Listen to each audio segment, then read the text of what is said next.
semuanya, balik lagi sama aku Desi di Desi Oktavianika TV.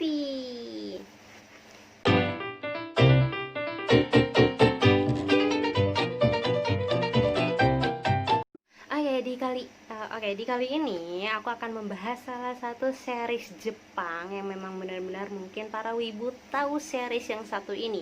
Series ini adalah Alice in Borderland, dan mungkin kalau untuk judul Jepangnya ada di sini ya. Aku taruh aja di sini karena aku nggak begitu fasih banget untuk bahasa Jepangnya. Oke, kita langsung aja ke sinopsis atau jalan ceritanya. Jadi, jalan cerita dari Alice in Borderland ini adalah menceritakan tentang karakter Arisu dan juga kedua sahabatnya. Karakter Arisu ini adalah seorang pengangguran, tapi dia adalah seorang gamer handal, dan juga dia memiliki kecerdasan yang mungkin lebih cerdas daripada dua sahabatnya ini, mungkin kali ya. Dan dia ini memiliki dua sahabat, yaitu adalah Karube yang diperankan oleh Keita Machida dan juga Chota yang diperankan oleh Yuki Morinaga. Dan mereka bertiga ini karena mereka ada masalah pribadi, di waktu yang sama mereka bertiga memutuskan untuk ketemuan di stasiun Shibuya di kota besar Tokyo, Jepang. Yang kalian tahu bahwa kota Tokyo, Jepang itu kan rame banget. Dan pada saat si Chota ini ngeliat kembang api, mereka penasaran kenapa sih ada kembang api di siang bolong, dan padahal di sana itu di Jepang nggak ada perayaan apapun. Dan sampai akhirnya mereka masuk ke dunia paralel yang dimana mereka bertiga ini harus menyelesaikan sebuah permainan, sebuah game yang dimana mereka nggak bisa kembali ke dunia aslinya mereka, karena kalau misalkan mereka berusaha untuk kembali, mereka akan ditembak pakai laser dan nggak tahu itu datang dari mana. Kalau misalkan mereka memasuki sebuah permainan dan mereka kalah, mereka juga ditembakkan menggunakan laser yang datang dari langit dan nggak tahu itu datangnya dari mana. Dan mereka bertiga ini berhasil sampai di permainan hard, yang dimana ternyata kedua sahabatnya ini mati karena harus memperjuangkan Arisu untuk ke tahap permainan selanjutnya. Dan gak hanya itu aja guys, karena Arisu datang sendirian dan bertemu dengan beberapa orang seperti Chishia, Aguni, terus Niragi dan juga Pina. Akhirnya mereka melanjutkan ke permainan yang lebih sulit lagi, sampai akhirnya si karakter Arisu ini datang ke beach bersama salah satu karakter lainnya, dimana mereka berdua ini harus menyerahkan kartu. Setiap kartu yang mereka mainkan, kalau mereka menang diberikan ke beach supaya si karakter jahat lainnya ini bisa selamat gitu. Kayak ya seperti itulah ya. Dan juga memang permainan ini sangat mematikan. Kenapa? Karena setiap permainannya itu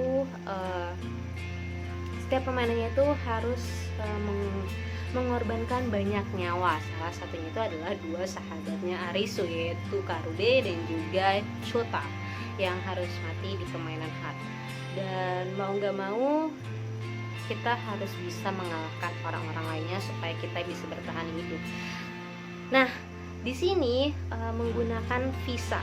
Jadi untuk mereka bertahan hidup selama ada di dalam permainan tersebut, mereka harus bisa menggunakan visa selama 3 hari.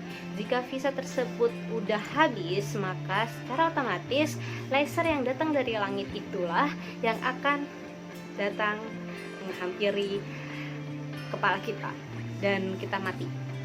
Dan yang paling kerennya adalah, selain tadi aku menceritakan tentang sinopsis dari Alice in Borderland, di sisi lain ini adalah tempat lokasi yang ada di Alice in Borderland. Kalian tahu kan kalau misalkan kota Shibuya adalah perempatan jalan yang dimana itu rame banget oleh orang-orang wisatawan ataupun orang-orang lokal Jepang lainnya, yang dimana mereka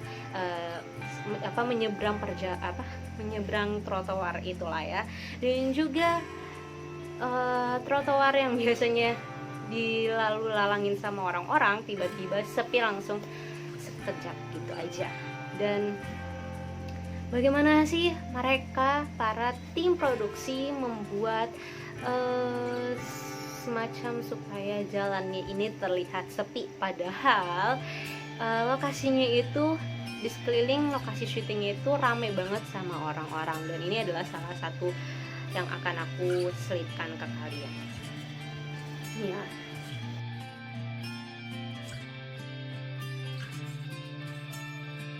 Tadi ada beberapa yang dimana aku sudah menceritakan tentang sinopsisnya, lalu bagaimana kota Shibuya menjadi kota sepi, dan yang terakhir ini adalah jalan ceritanya yang menarik karena setiap permainannya itu sesuai dengan kartunya. Kalau misalkan kartu keriting itu sesuai dengan permainannya. Kalau misalkan 5 keriting itu semi sulit ya. Dan kalau misalkan angkanya itu adalah 10 itu lebih sulit. Kalau misalkan heart itu adalah permainan hati, permainan mempermainkan hati kalian seperti apa, mempermainkan perasaan kalian. Dan itu juga tergantung dari kesulitannya. Misalkan 10 heart itu adalah tingkat kesulitan yang harus kalian mainkan. Kalau misalkan 5 heart itu tingkat kesulitannya tidak begitu parah dibandingkan 10 heart. Dan begitupun kartu-kartu lainnya, kartu diamond dan lain sebagainya. Dan mungkin aku nggak mau terlalu banyak spoiler. Mungkin bagi kalian yang belum nonton Alice in Borderland, kalian bisa nonton di Netflix. Dan juga kalau misalkan kalian sudah nonton, coba kalian komen di bawah bagaimana pendapat kalian tentang Alice in Borderland. Dan aku akan kasih skor tentang series Alice in Borderland.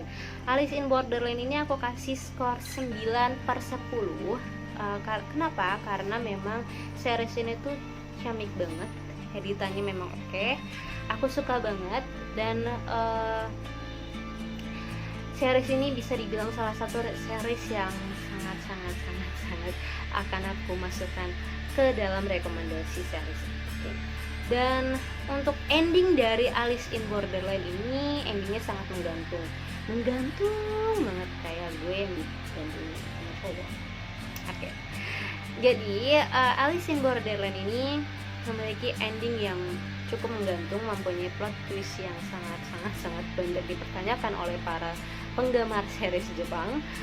Kalau misalkan kita lihat dibandingkan series-series Jepang lainnya atau film-film Jepang lainnya yang dibuatkan ke live action itu, Alice in Borderland itu adalah salah satu series yang aku bisa sebut series yang cukup keren, series yang memiliki editing yang ya hampir menyerupai perfect lah ya, walaupun masih belum perfect banget tapi masih oke lah ya dibandingkan film-film Jepang yang lainnya atau series-series Jepang lainnya yang menggunakan CGI yang masih berantakan, tapi oke lah ya. Dan untuk series ini tadi aku udah bilang kan, kalau misalkan series ini ada di Netflix, ada 8 episode. Dan aku suka banget dengan para aktor yang ada di sini, seperti Kento Yamazaki, si aktor ganteng yang bisa jadi dia masuk ke dalam salah satu jajaran aktor kesukaan aku. Dan di sini tuh ada salah satu aktor yang aku suka banget walaupun karakternya jahat, yaitu adalah karakter Niragi yang diperankan sama Dori Sakurada, yang dimana tuh dia adalah salah satu aktor kesukaan aku. Itu ganteng banget guys. Dan juga ada Nijiro Murakami yang memerankan karakter Chishia. Dia ini aktor yang ya salah satu aktor yang ganteng lah ya. Jadi cukup sekian dulu dari aku. Dan mungkin buat kalian yang masih penasaran, bisa nonton Alice in Borderland. Sekali lagi aku mengingatkan bahwa Alice in Borderland ada di Netflix guys. Jadi cukup sekian dulu dari aku. Mungkin kalau misalkan kalian belum subscribe aku, jangan lupa untuk di subscribe. Dan juga jangan lupa untuk nyalakan loncengnya. Lalu jangan lupa untuk di like guys, tolong di like video ini. Lalu jangan lupa untuk di komen, lalu di share ke keluarga kalian, teman-teman kalian, ke orang-orang yang kalian temuin di tengah jalan. Share, Oke, mungkin cukup sekian dulu dari aku. Next, aku bakal memberikan review series lainnya, film lainnya, yang pastinya tunggu aja minggu depan seperti apa. Gimana? Oke, aku akan tayang di hari Kamis menjelang malam Jumat, yaitu sekitar sorean lah ya. Jangan lupa untuk pantau terus di Desi Oktavianika TV. Sampai jumpa lagi di minggu depan. Nanti kan ada apa minggu depan. Sampai ketemu di lain kesempatan semuanya. Dadah.